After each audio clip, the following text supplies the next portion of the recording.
Coming up on this week's IndigiPolitics segment, we learn about what's at stake for abortion access this presidential election.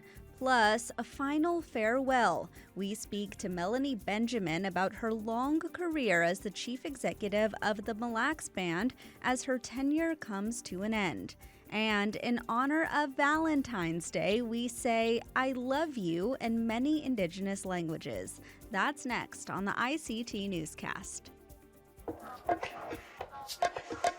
This program is made possible by the Corporation for Public Broadcasting, a private corporation funded by the American people. Support for the ICT Newscast with Aaliyah Chavez comes from the Arizona PBS studios in Phoenix at the Walter Cronkite School of Journalism and Mass Communications at Arizona State University.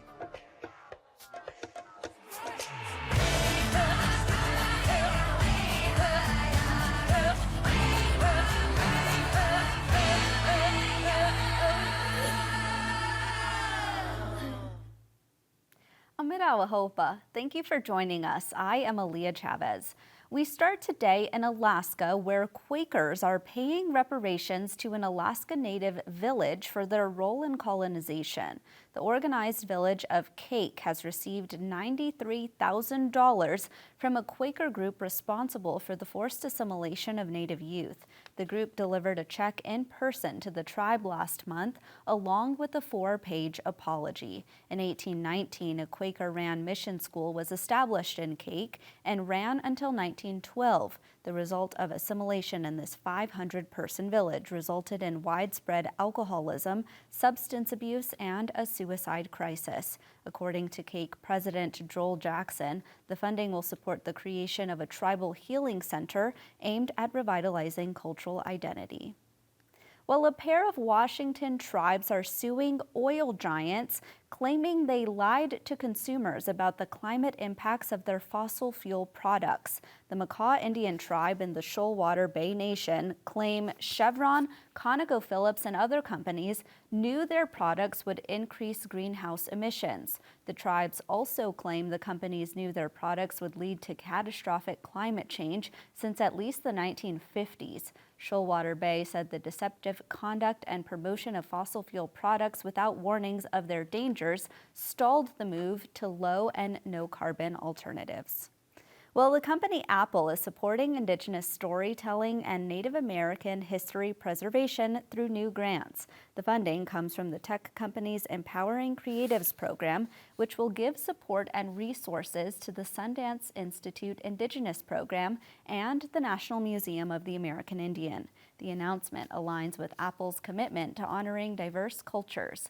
With the impact and success of the film Killers of the Flower Moon, Apple says it is proud to support and amplify Indigenous storytelling.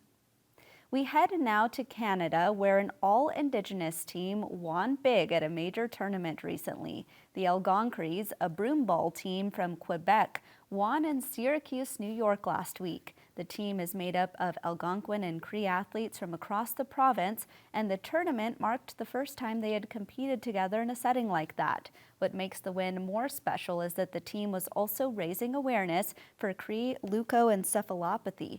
The incurable and fatal genetic condition eats away at a child's white matter, causing damage to the nervous system. While it can be found in non-native children, CDL is a more severe variety caused by a genetic mutation found only in Cree and Ojibwe children.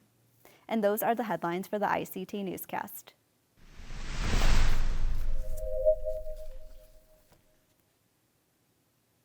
On this week's IndigiPolitics, we learn about President Joe Biden's evolving stance on access to abortion care, as well as former President Donald Trump championing how his administration overturned Roe v. Wade. All of this conversation has made access to abortion care one of the top issues this election cycle. Here to talk more about this is ICT political correspondent Polly Dinette-Claw and regular contributor Holly Cook-Macaro. She is the founding principal and president of The Angle, and she is also a board member of IndigiPolitics Media, the parent company that owns both ICT and the ICT Newscast. Welcome back to the newscast, Holly. Hi, Polly. It's good to see you. So let's talk a little bit about access to abortion. President Biden isn't usually so outspoken about access to abortion like we saw in South Carolina. So, can you talk a little bit about Biden's evolving history with access to abortion and his support, from the time he was a young senator to now? Well, as we all know, Roe v. Wade was passed in 1973. And I can't recall off the top of my head if Biden was a senator back then. And but really, his position, I think, he has some personal background in his Catholicism, his personal religion, and that position has evolved over the years. I like to think of it as a recognition of the fundamental access and medical care that is provided through access to abortion services that and that, of course, is my opinion on the subject. But if we flash back to, let's say, 25 years ago in 1999, the positions of the current candidates that we expect to be in the general election, former President Trump and President Biden, their positions were completely opposite of what they are now espousing on the campaign trail. Trump was quoted as saying that he was pro-choice, and looking to his New York roots there. And Biden, while being supportive of Roe v. Wade, he had long supported the Hyde Amendment, which is a legislative policy rider that is passed annually as an attachment to the Labor, Health and Human, we call it the Labor H bill, but it's the Labor, Health and Human Services bill that funds the Labor Department and the Health and Human Services Department.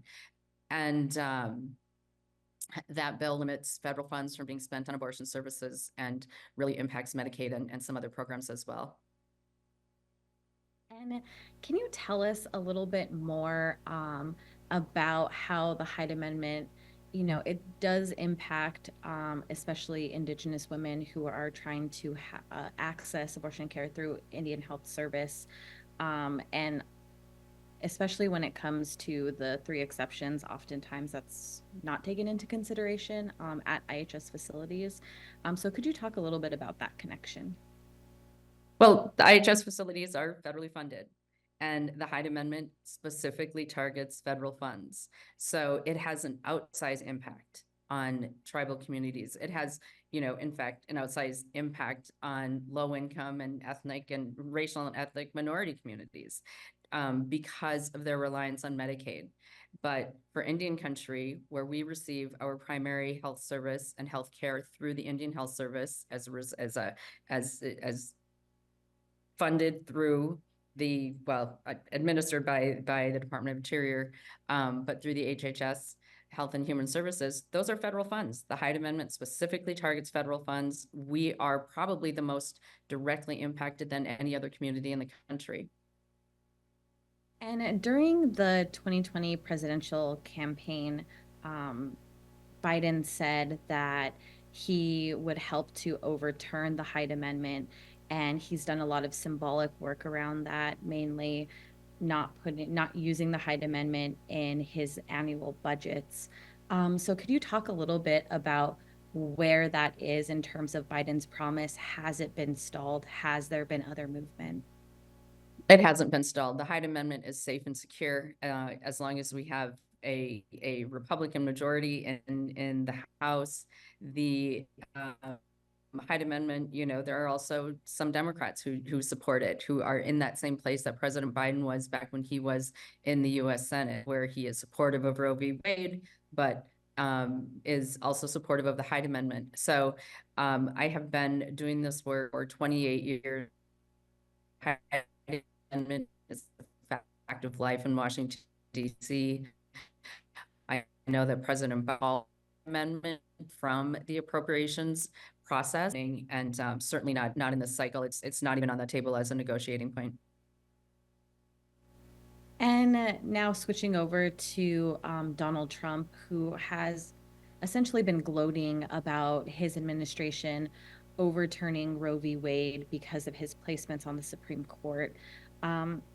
So could you talk a little bit about how this could impact his campaign later on when we move to the general election? As we saw in 2022, a lot of Republican candidates sort of shied away from talking about access to abortion, and we're not seeing that with Donald Trump.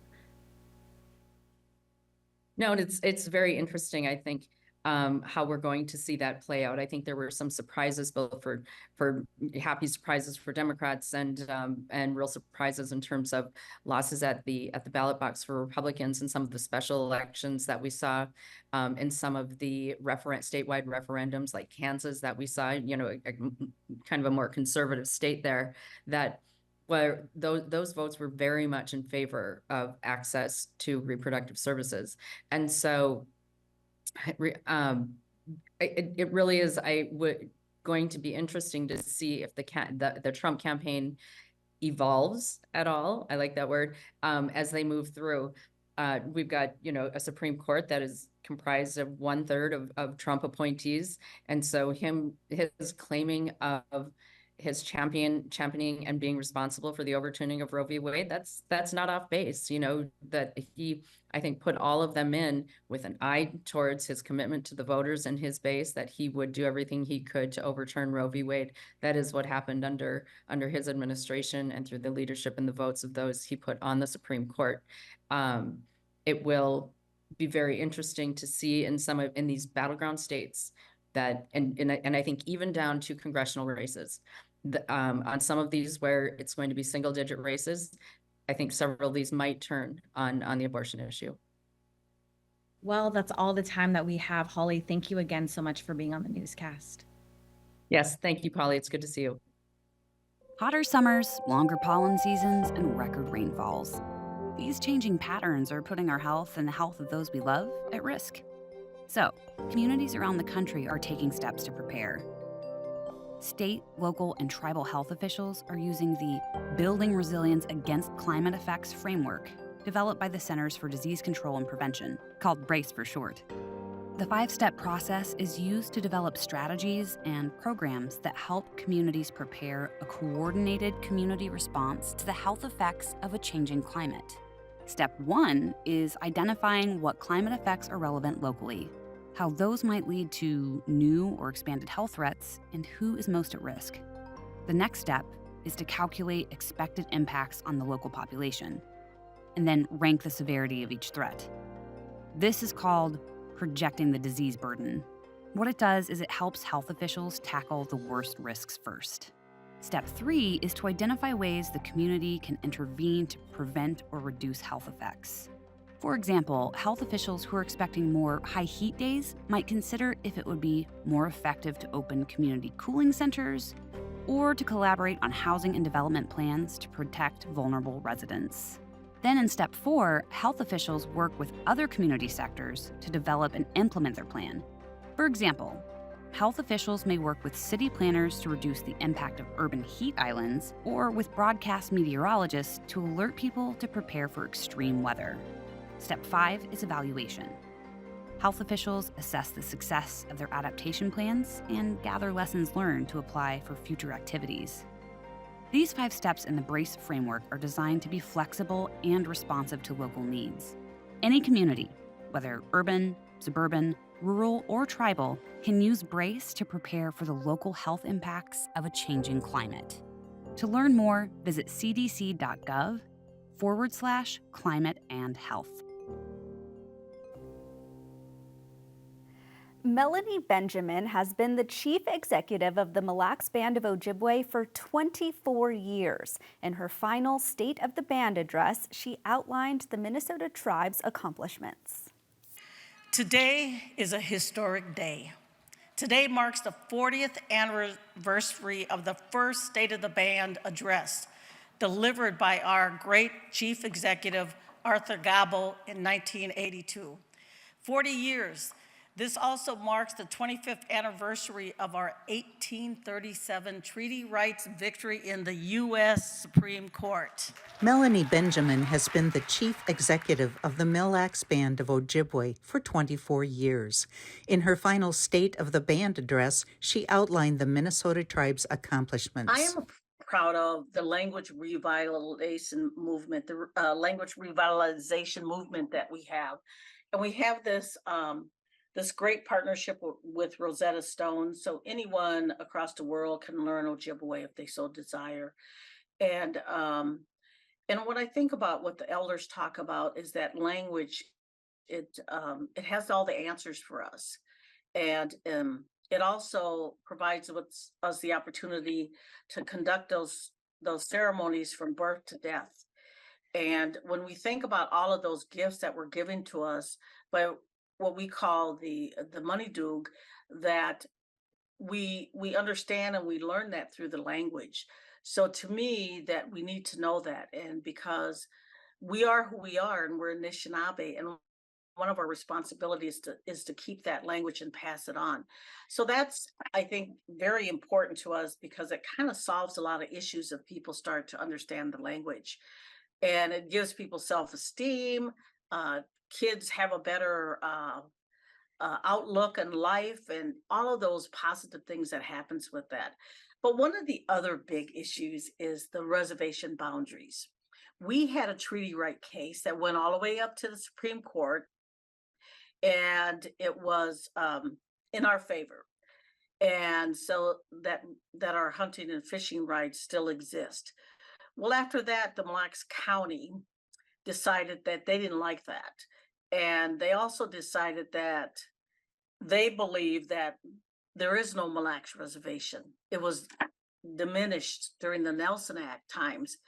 And we've been working on that, and they use that every time they can turn around. Tribal Law and Order Act, no, you can't do that. You can't apply for that because there is no reservation. They even went to the extent of eliminating the Mille Lacs reservation from any of their documents down at the county level.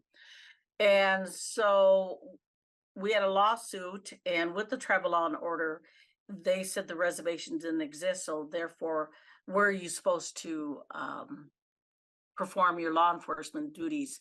So we went to the solicitor to have them review that case, and a lot of work was done on that, and it was determined that the reservation was never diminished, and it still existed, which is, whoa, that is like huge for us. The other thing I wanted to talk to you about was mining. Sounds like you've got some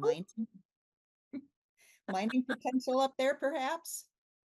Yes, in one of our districts, and it's the Tamarack mines, they call it, and it's a 1.3 miles away from our reservation. And in the region up there is a lot of wetlands, so it's really just all kinds of wetlands all over the place, and a lot of issues involved with that. Because it's state and private land, they felt they didn't need to consult with us. Well, we said, wait a minute, you're 1.3 miles away. We're in rich watershed areas, and history has proven that nickel mining is the worst mining there possibly is in the whole world. And those watersheds are so delicate that when you go in there and start to mine, and issues happen, those watersheds flow all the way down to the Minneapolis-St. Paul area, down to the Mississippi River, all to the Gulf. So there's a lot of negative impact that will happen. And the Mille Lacs Band, we support green energy, but we support energy that's responsible, and it doesn't devastate Mother Earth. You have a couple of casinos, Yeah. but it sounds to me like Mille Lacs Band has invested their money wisely. Yes.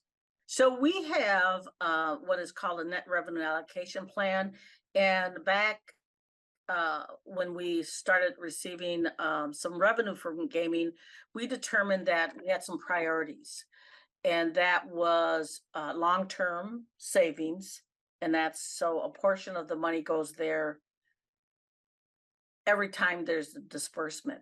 We have base government spending. We have a housing initiative. We have permanent initiative. We have our circle of health for health insurance. And And so what happens is that anytime there's any revenue generated from our casino properties, they go into the schedule. And so that ensures that there is money for these items every year. So that we just don't like say to this year we're spending the money on this, and then the other ones don't get any allocation, but we have allocation across the board. And a part of that, the long-term saving, is to invest, because we wanted to make sure that when the world changes, that we still had the opportunity to provide for our members as we're moving forward. Serving as your elected official has been the greatest privilege and the honor of my life. To the next generation, you are the architects of tomorrow. Your dreams, ideas, and unique perspectives are the building blocks of how our band will continue to grow and thrive. As you take hold of the torch, remember, it is not just a symbol, it is a call to action.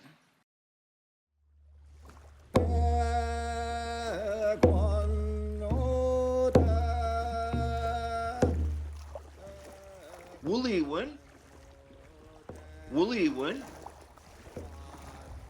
thank you. Woolly is good. So Woolly Win is thank you in a good way.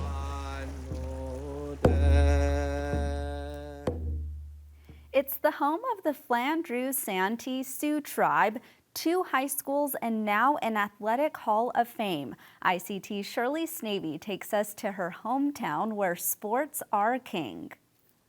I grew up in Flander, South Dakota, unique in more ways than one. The little town on the Sioux River is the home of the Flander Santee Sioux tribe and 2 high schools. In a small town like that, sports are big. Stuart Zephyr and others started an athletic hall of fame. Seeing as how we have 2 high schools in town, the Flander Indian School and the Flander Public School, I thought it would be unique and kind of neat to try and create a hall of fame for alumni athletes from both schools. And we did. We're currently working on the class of 2024. So this year we are accepting nominations from the public, and that's why I'm excited about this interview to get on Indian Country today, because we're having trouble contacting alumni or their surviving children, grandchildren, let's say, from the Flander Indian School, because as you and I know, it's an off-reservation boarding school. So a lot of them aren't even there. They don't even attend for 4 full years. They're there maybe 1 or 2 or 3 years, and then they go home. So for example, Rick Burnground, we inducted him last year, and he's from Montana. He's from the Harlem, Montana area. He's just south of the Custer battlefield is where he lives. So when I contacted him last spring, about a year ago, he was really excited. Is your dad in the Hall of Fame? Dad was one of the 3 coaches. He actually covered quite a few categories himself, but we inducted him as an athlete/coach because he was an athlete at Flander Public, like I was, and he spent 33 years at the Flander Indian School, just like I did. The Flander Athletic Hall of Fame has a Facebook page where the nomination form can be found. It's open until March 1st. Shirley Snavy, ICT News. Our team at ICT wants to wish you a happy Valentine's Day. Today is the day to tell the ones you hold dear, I love you. While the sentiment is there, it may not be the literal translation in many native languages. Here's Alutiiq from April Counselor, Navajo from James Junes, and Dakota from Angela 2 Stars. But first, a song from our visitor yesterday, Keith Sikola. Song without you, I might join the Foreign Legion just to prove that my love for you is strong. Girl, won't you stay a little longer? Won't you dare say so long, girl, or do would you be my Valentine? That's to a child. Ayoninshne she'etsa means my wife. Shaskin is my husband, or in native country, the common law wife or husband. Punukamkin, I love you. Techihanda is what I was taught, and it's interesting because like things don't translate from Dakota to English like in a just a black and white way. The Dakota language is so much deeper. I had somebody explain to me once that Techihanda means my soul loves you, like I love you so much, like to my soul. And then I heard that and I was like, yes, like that's something that I love you doesn't really encompass, like, but when you say that Techihanda, like it's saying like my soul loves you. So it feels it's appreciating, just the depth of the Dakota language. My Valentine, you know that I'd be yours if only you'd be mine. Would you be my Valentine? I'd be yours if only you'd be mine. And that's a slice of our Indigenous world. For all the latest, visit ictnews.org. From all of us in the newsroom, stay safe, my relatives.